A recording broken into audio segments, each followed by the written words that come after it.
Good afternoon. Want to take a quick look at what's going on with Hurricane Matthew in the Caribbean. Still a Category 3 storm with winds picking up a bit. It's intensified again to 120 miles per hour, moving to the northwest at 12. And you can see on its track here, it has started to shift a little more westward, and Florida already being impacted by some outer bands of rain and clouds, and of course some wind with that. Here's the track cone on this. It may intensify as it moves over the Bahamas back to a Category 4, and according to this track cone, it will be just off the coast, at least the center of it, just off the coast of Florida by the end of the week, but of course bringing plenty of problems with that. Now, different story here. We're looking at a Skycam, Montana DOT Skycam. This is from just north of Wolf Point in Montana on Highway 13 there. Look at this white coating the ground there, and several of their cameras showing that white snow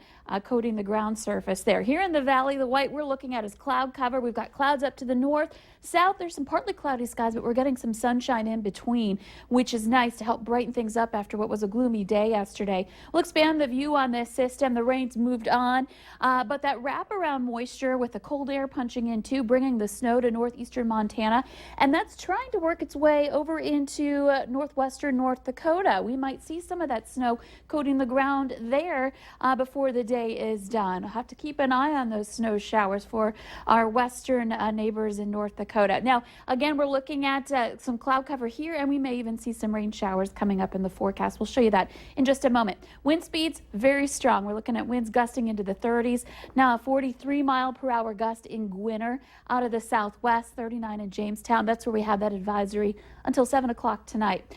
Our temperatures ranging from the low 40s in Devil's Lake to 50 degrees in Fargo and over in Wadena. So temperatures climbing in the Southern Valley, still very cool up north. And by the afternoon hours, later afternoon, we're going to see temperatures climbing into the mid-50s up north, and in the Southern Valley, some upper 50s, and perhaps a couple of us hitting the low 60s if we can get enough sunshine out there, but still windy all afternoon, especially out west. And notice that wraparound moisture starts to work its way in for tonight. Northern Valley, Highway 2 north from there, that's the better bet for seeing a chance for a little bit of light rain. Should be scattered to isolated.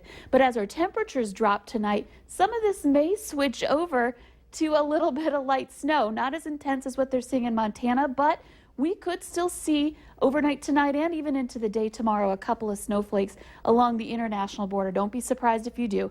Not a major event here. Most of us on the dry side. Around this time tomorrow, back into the 40s, very little warming happening, and temperatures will only be in the 40s to the mid-50s for highs tomorrow. So looking like a partly to mostly cloudy day.